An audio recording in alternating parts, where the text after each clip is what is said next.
जय माता की सभी भाई बहनों को, सभी मित्रों को। तो कैसे हैं आप लोग? आपको पता है मैं अपने देवी देवताओं के बारे में ही वीडियो बनाता हूँ, अपने उत्तराखंड की संस्कृति के बारे में आपको बताता हूँ।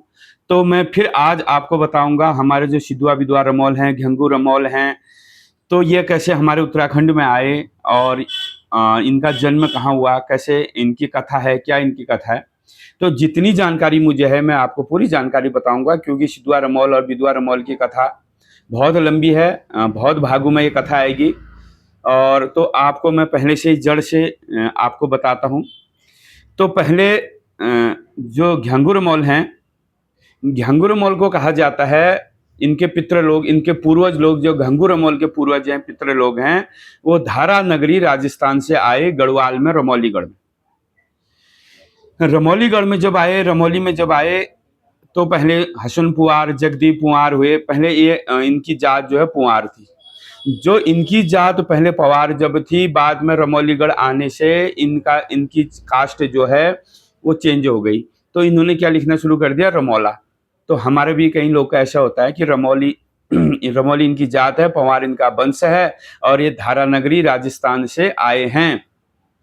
तो जब धारा नगरी राजस्थान से जब रमौल आए, गढ़वाल मंडल हमारे टिहरी क्षेत्र में आए, वहीं रमौलीगढ़ भी है।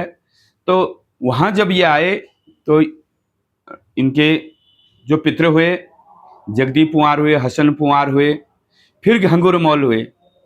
तो घंगुर मौल का अच्छा राज था, रमौलीगढ़ का राज था, त्रिपुरी महल था, गौतली सर गौमली भर धुरलेग भैंस गाड़ में घट कुलमुग खेत। गाय जाग में गाय, भैंस की जगह में भैंस है, बकरी की जगह बकरी है, कुत्तों की जगह इनके रंबू जम्बू छौण हैं, जो है शौकिया कुकुर हैं। तो घंगुर मौल की कोई राज कमी नहीं है। ढूंगा बराबर धन है, माटा बराबर अन्न है। रमलो कहोल बागो तो बाग, रमली गढ़ में बाग तो बाग, रमलो कहोल ढागर वो बागर, बार बिशी का बाका राज्य होन्याला, न बिशी का ढ्यापा राज्य होन्याला, बालुर पाठुर रंबू जम्बू छहणा, तुम्हारा होन्याला झपुआओ कुकुर, त्रिपुरी महल रमौलियों गए गढ़। तो रमौलीगढ़ में कोई कमी नहीं है। रमौलों की बहुत बढ़िया राज घंगू रमौल ने चला रखा है, और रमौलीगढ़ का राज है। और तली सेम है, मली सेम है, रगत का सेम, बखत का सेम, तालू सेम, मालू सेम, हारोड़ी सेम, बारूड़ी सेम, गुप्ता सेम। तो 7 सेम जो हैं घिंगू रमौल के पास हैं। और रगनोया का सर है, कोई कमी नहीं है। लेकिन घिंगू रमौल जो है भगवान के नाम पर भ नहीं जपता है, राम के निमित्त र नहीं जपता है। राम और भगवान जपता ही नहीं है, ना ही किसी भगवान की पूजा करता है, ना ही दान पुण्य धर्म का कोई काम नहीं करता है। घिंगू रमौल खुद कमाता है, खुद खाता है, किसी को देता नहीं है बिल्कुल भी। तो घिंगू रमौल बहुत भारी घमंडी है। और घिंगू रमौल को घमंड इस बात का है कि मेरे पास सब कुछ है, गाय हैं, भैंस हैं, बकरियां हैं, कुत्ते हैं, त्रिपुरी महल हैं, और रगनोए का शर है, 7 शेम हैं। तो घिंगू रमौल को बहुत घमंड आता है। तो पहले से जो है दैन द्वारिका में कृष्ण भगवान रहते थे, राधा रुक्मणी 16 गोपणी कृष्ण भगवान की, तो वहां रहते हैं। तो 16 गोपणी कहती हैं, हे प्रभु, हे नाथ, सब जगह से नौनांग भूकार आती है, सब जगह से अग्यार आती है, भादों की ढणियाव आती है, चैत की बिठोई आती है, असौज के खाजा कलेऊ आता है, लेकिन रमौलीगढ़ से कभी कुछ नहीं आता है। रमौलीगढ़ से हमें कुछ नहीं मिलता है। हे प्रभु, सब राज्यों से जो है, गढ़वाल में जो है 52 गढ़ हैं, तो सब जगह से आता है। देश विदेशों के राजा जो है हमारे दैन द्वारिक में हमको भोग लगाते हैं, लेकिन रमौलीगढ़ से आज तक हमें कुछ नहीं मिला। तो रमौलीगढ़ में ऐसा कौन राज्य है जो इतना घमंडी है? कृष्ण भगवान की रानियां कहती हैं। तो कृष्ण भगवान कहता है, हे रानियों, रमौलीगढ़ में जो है घिंगू रमौल का राज है, तो घिंगू रमौल को शायद घमंड आ गया है। तो मैं जाता हूं घिंगू रमौल का घमंड तोड़ के आता हूं। तो कृष्ण भगवान क्या काम करते हैं? एक बूढ़ो ब्राह्मण का रूप रखते हैं, निहंक गरीब, 7 दिन का रूखा 7 दिन का भूखा। भगवान ले धर ब्राह्मण रूप, कृष्ण ले धर बामण का स्वरूप। 7 दिन का रूखा 7 दिन का भूखा, भगवान ले यश रूप धर। कृष्ण भगवान बाट लागे राया। तो दैन द्वारिका से कृष्ण भगवान बाट लाग रही। बूढ़ो ब्राह्मण का रूप रखा है, कुल पुरोहित का रूप रखा है, और जो है वहां से फटे कपड़े में अब जो है रमौलीगढ़ में जब आता है तो घ्यांगुर मॉल कहाँ जाता है? रखनऊ की शेरी, जो शेरा होता है तो उसको रखनऊ की शेरी रमौली की बताते हैं। तो रमौल और उनकी रानी जो बिजौरा है, अब यहाँ पर भी दो कथा आती है। कहीं जगह कहता है कि घंगू रमौल की 2 रानियां थी, शिजौरा और बिजौरा, और कहीं कहा जाता है कि बिजौरा ही बिजौरा थी। तो हमारी तरफ जो है एक ही रानी का व्याख्यान है, एक ही रानी की कथा है। तो वह घंगू रमौल अपनी रानी के साथ धान मनाई चल रही है। तो धान भी जो है रासमैत भासमैत, तो जहर जमाव खूब हो रहा धान। जब धान हो रहा है तो बूढ़ो ब्राह्मण वहां पर पहुंच जाते हैं। तो ब्राह्मण कहते हैं, ओहो जजमान, बड़ी खुशी की बात है, तुम्हारी धान मनाई चल रही है और मैं 7 दिन का भूखा हूँ और भूख से मर रहा हूँ। तुम मेरे जजमान हो, मैं तुम्हारा कुल पुरोहित हूँ, बहुत समय से तुमने मुझे बुलाया नहीं, और कभी तुम्हारे पितरों ने जो मुझे बुलाया तब से तुमने बुलाया नहीं, और ना ही कभी मुझे कोई भोग दिया, ना ही कभी मुझे बैकर दिया। तो मैं भूखा हूं और मुझे तुम धान मान रहे हो, और एक मुट्ठी जो है मुझे धान दे दो, यही धान में ठूंगते ठूंगते खा लूंगा और मैं चला जाता हूं। इतना सुना तो घ्यांगुर मौल क्रोधित हो गया। तो घ्यांगुर मौल क्या कहता है, हे ब्राह्मण, मैं पहली पहली बार धान मान रहा हूं और तू कहां से आ गया? अशुभ कर दिया तूने, तू चला जा यहां से। तो ब्राह्मण कहता है, हे घ्यांगुर मौल, तू पहली पहली बार धान मान रहा है, बहुत खुशी की बात है। तो एक मुट्ठी जो धान है पहले अपने इष्ट के नाम पर, अपने कुल देवता के नाम पर, उसके नाम पर रख दे और फिर मुझे दे दे।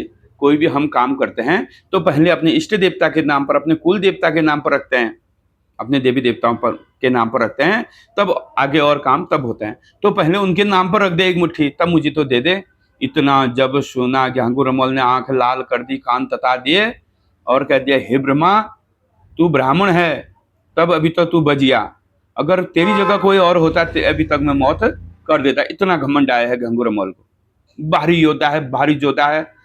घ्यांगुर मौल के साथ कोई अगर युद्ध करेगा, कोई लड़ाई करेगा, कभी जीत नहीं पाएगा। इतना बड़ा पायक जो है घ्यांगुर मौल को बताता है। तो घ्यांगुर मौल ने कहा, तू चला जा, नहीं तो मैं मार दूंगा तुझे। तो ब्राह्मण वहां से अपना जैसा मूल लेके चले गए। अब जो है घ्यांगुर मौल कहाँ चले गए? अपनी दैन द्वारिक में। घ्यांगुर मौल अपने रघुनय के शहर में है और ब्राह्मण अपनी दैन द्वारिक में कृष्ण भगवान जो है चले गए। तब जो कृष्ण भगवान कहते हैं, ब्राह्मण रूप रख के भी इसने मुझे कुछ नहीं दिया, अब मैं इसका जो है राजपाट को हर देता हूं। देखो, अन्न बाड़े धन बाड़े मन झन बाड़े कहते हैं हमारे पूर्वज लोग। तो सब चीज बढ़ जाए तो हमारा मन ने नहीं बढ़ना है, हमारे घमंड ने नहीं बढ़ना है, लेकिन घंगुर मौल का घमंड बढ़ गया है। अब भगवान कह रहे हैं कि इसका राजपाट जो दिया है वो हर देते हैं। भगवान ने तो दिया है सारा राजपाट उसको, लेकिन भगवान कहते हैं अब इसका राजपाट हर देते हैं। अब भगवान क्या काम करते हैं, अपनी दैन द्वारिका से भंवर का रूप रखते हैं। हो भगवान ले धर देणी वो द्वारिकाया जो भंवरों के रूप, भंवरों का रूप धर उड़ी भले रोय, भंवरो या जो उड़ी भले रोया, भंवरो देणी वो द्वारिका बेटी बाडो लागी रोय, रमोलियों के गड़ो या जो बाडो लागी रोया। तो भंवर जो है दैन द्वारिका से भगवान ने भंवर का रूप रखा है, और दैन द्वारिका से भंवर उड़ के कहाँ आ रहा है? रमौलीगढ़ में। तो रमौलीगढ़ में जब आ रहा है तो घ्यांगुर मौल का भाग्य कहाँ है ये देख रहा है भंवर। अब देखो, कोई कहता है ना, ये इसके भाग्य का खारी है, इसके भाग्य खारी, इसका भाग्य बड़ा अच्छा है, इसके पास सब कुछ है, लेकिन वो भाग्य कहाँ है? घ्यांगुर मौल के सिर में भंवर बैठा, तो घांगुरमोल के सिर में भी भाग्य नहीं बिचा। रानी बिजौरा के सिर में बैठा तो रानी बिजौरा के सिर में भी भाग्य नहीं मिला। अब पूरी रमोलीगढ़ जो है ढूंढने लग गए, भगवान भंवर रूप रखा है तो कहाँ मिलेगा इसका भाग। भैंस के सींग में बैठ गए, गाय के सिंगोड़ में बैठिए, तब हिलुआ तिलुआ लाखी है, हंसिया पंगरिया मीना है। मीना होता है खाड़ू, तो खाड़ू के सिर में जो है घांगुरमोल का भाग मिल गया। तो वो किसकी किस्मत से खा रहा है? खाड़ू जो भेड़ हैं उसके, चौसिंगिया खाड़ू हैं, हिलुआ तिलुआ लाखी है, हंसिया पंगरिया खाड़ू है, मीना है, मीन है, तो उनके सिर में घांगुरमोल का भाग मिल गया। तो घांगुरमोल ने भाग को पकड़ा और जो कहाँ चले गए, अपने दैन द्वारिक को जा रहे हैं। तो दैन द्वारिक में जब जा रहे हैं तो एक तरुणी सैन का वन है, घनाघोर जंगल है। इस जंगल में कौन रहते हैं? जंगली मानस, वन मानुष रहते हैं, दो भाई। तो दो भाई क्या काम करते हैं? कंदमूल फल खाते हैं, झांग झड़ेऊ। तो जंगली जो मृग को खाते हैं, झांग झड़ेऊ भांग भड़ेऊ, तो जंगली मृगों का शिकार करके खाते हैं। और जंगली कंद मूल फल, गेठी घजीर, तो जंगली फलों को खाते हैं। तो जब वो जंगली फलों को उबाल के जंगल में जब खा रहे हैं तो इतने में भगवान की वहां पर नजर पड़ गई। तो भगवान की जब नजर पड़ी तो वो क्या कर रहे हैं, जो पका रहे हैं या कच्चाई जैसे खा रहे हैं, तो तीन हिस्सा बना रहे हैं। भगवान दूर से देखे हैं, एक हिस्सा बड़ा भाई खाता है, एक हिस्सा छोटा भाई खाता है, और एक हिस्सा वो भगवान के लिए रखते हैं। तो श्री कृष्ण भगवान कह रहा, ये भी भक्त हैं जिनके पास कुछ लगाने को नहीं है, कुछ खाने को नहीं है, कुछ पहनने को नहीं है, रहने को घर नहीं है, फिर भी ये तीन हिस्से बना रहे हैं और भगवान के नाम का भी एक हिस्सा निकाल रहे हैं। कभी भी हो, मैं आपको बता रहा हूं, कुछ भी काम हो, भगवान के हिस्सा आप जरूर निकालें। अपने पितरों का हिस्सा और अपने देवताओं का हिस्सा जरूर निकालना। हमने कुछ भी काम घर में हो और जब हम खा रहे हैं तो एक हिस्सा भगवान का अलग से निकालना जरूरी है हमारे लिए। तो कृष्ण भगवान कहते हैं, ये इतने गरीब होके भी कुछ नहीं है इनके पास, ये फिर भी भगवान का नाम का निकाल रहे हैं। लेकिन एक घंगुरमोल है जिसके पास सब कुछ होते हुए भी वो भगवान के नाम से बितक रहा है। तो घंगुरमोल का भाग जो है उनको दे दिया कृष्ण भगवान ने, और वो रातों रात जो है अमीर बन गए और उनकी त्रिपुरी महल बन गई, और जो है सोने का ही महल कृष्ण भगवान ने दे दिया और उनका भाग उनको दे दिया। और तो भगवान अपनी द्वारिकापुरी में आ जाते हैं। अब जब द्वारिकापुरी में आ जाते हैं, अब भगवान का दोष किसको लगता है बताओ? घंगुरमोल को। घंगुरमोल ने भगवान को कभी भाग नहीं दी, कभी नौनांग नहीं दी, कभी अज्ञाल नहीं दी, अन्न रस नहीं दिया, धुबे बास नहीं दिया। भगवान को क्या चाहिए? अन्न का रस, धूप का बास तो चाहिए। दिया बत्ती कभी दी नहीं। तो घंगुरमोल को भगवान का दोष लग गया। तो भगवान का जब दोष लगा तो घंगुरमोल की रमोलीगढ़ बंजर पड़ने लग गई। त्रिपुरी महल कहते हैं झोपड़ी बन गई। जब गाय ब्याती है तो घुरड़ काकड़ पैदा होते हैं, भैंस ब्याती है सुंगर पैदा होते हैं, और उसकी इतनी बकरियां थी घंगुरमोल की, हिलुआ तिलुआ लाखी, हंसिया पंगरिया मीना, बार बिशिका बकरा, न बिशिका ढपरा, बालूर पाठुर, रंबू जम्बू छौण, सब जो है बंदर बन गए, पत्थर बन गए भी कहते हैं। और खेत में जो है धान जब बोते हैं, पहाड़ होता है, गेहूं बोते हैं, जवात होता है, मडुआ बोते हैं, जड़ुआ होता है, रमोलीगढ़ जो शेरा होता है, और रगनोई की जो शेरी होती है, तो रगनोई की शेरी भी बंजर पड़ जाती है। तो घांगुरमोल का सारा राजपाट छिन गया, भगवान ने हरण कर लिया। देने वाला भी वही है, लेने वाला भी वही है। तो उनको भगवान का दोष लगा, तो रमोलीगढ़ पूरी बंजर पड़ गई। तो रमोलीगढ़ जब बंजर पड़ गई तो घांगुरमोल और रानी बिजौरा कहते हैं, हे स्वामी, हे पतिदेव, अब रमोलीगढ़ में क्या खाएंगे, क्या लगाएंगे?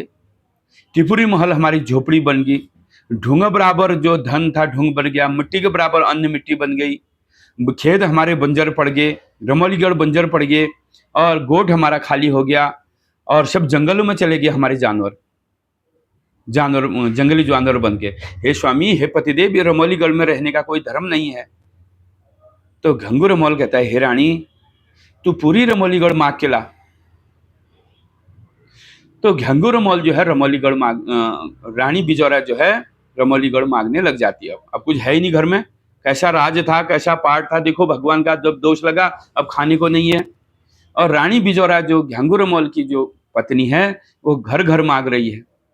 अब जब घर मांग के लाती है, एक घर मांगती है, रात को 2 ही रोटी होते हैं। 10 घर मांगो, रात को 2 ही रोटी होते हैं, तीसरी रोटी होती ही नहीं है। ये कथा है। तो घ्यांगुरमोल जो कहता है, हे रानी, हमको मांगते मांगते वर्ष बीत गए। अब इस रमौलीगढ़ में रहने का कोई धर्म नहीं है। अब रमौलीगढ़ हमने छोड़ देनी चाहिए।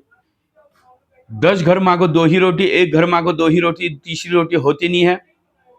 अब एक रोटी से ना तुम्हारा पेट भरता है ना मेरा पेट भरता है। हमारी मृत्यु नजदीक है, हमारा वो जो है समय आ गया है मरने का। अब हमने रमौलीगढ़ छोड़ देना चाहिए। रमौली का गढ़ रानी छोड़ी भले द्योला, रमौली का गढ़ रानी छोड़ी भले द्योला, नई भले जोला रानी शहरो बजारो, शहरो शहरो जोला बजारो बजारो, शहरो माँ गोला रानी बजारो माँ गोला, शहरो माँ गोला रानी बजारो माँ गोला। तो घंगुरमोल कहता है, हे रानी, इस गांव में हमारा पेट नहीं भर रहा है। अब हम कहाँ जाते हैं? शहरों में जाते हैं, बाजार में जाते हैं। तो शहर बाजार में मांगने चले गए। अब दोनों रानी ठाकुर कहाँ चले गए? घ्यांगुरमोल और जो है रानी बिजोरा। अब जो है शहर शहर मांग रहे हैं, बाजार बाजार, दुकान दुकान, घर घर, सब जगह मांग रहे हैं शहरों में। अब शहरों में भी कब तक लोग देंगे? मांगते मांगते वर्ष बीत गए। जब वर्ष बीतने लग गए, तब एक दिन घ्यांगुरमोल कहता है, यहां भी वही हाल है। एक जगह मांगा 2 ही रोटी, 10 जगह मांगा 2 ही रोटी, तीसरी रोटी होती नहीं है। तो रानी बिजोरा भी कह रही है, हे स्वामी, हे पतिदेव, ये शहर में हमारा बचना मुश्किल है। इस शहर में भी जो है 2 ही रोटी हो रही है, और इस शहर में भी अब कोई देने को तैयार नहीं है। हमारा पेट कैसे भरेगा? हमारी प्राणी कैसे बचेगी? हमारा जो प्राण का बचना मुश्किल है। हे स्वामी, हे पतिदेव, अब मेरे शरीर में वस्त्र भी नहीं रहे, वस्त्र भी फट चुके हैं। मैं अपनी लाज कैसे ढकूं, अपना बदन कैसे ढकूं? हे स्वामी, तुम कुछ ना कुछ उपाय बताओ। तो घंगुरमोल कहता है, हे बिजोरा, हे रानी, अब इस शहर को भी छोड़ देते हैं। अब कहाँ चले जाते हैं? जंगलों में। जंगलों में क्या करेंगे? पहले तो जंगल में जाएंगे, जो बड़ी बड़ी पत्तियां होंगी, जंगल के पेड़ों की पत्तियां, वो पत्तियों को छिल के, काम के, अपनी लाज ढकेंगे। अब वस्त्र तो है नहीं, अपनी लाज ढकेंगे, अपना बदन ढकेंगे। और जंगली में कोई गेठी गजीर, कंदमूल फल, जंगली फल, टुका मुका पत्ते तो तब भी खाएंगे। देखो, फिर भी भगवान की कोई याद नहीं है, भगवान की कोई फाम नहीं है, भगवान को फिर भी याद नहीं कर रहे हैं। अब जंगलों में चले गए।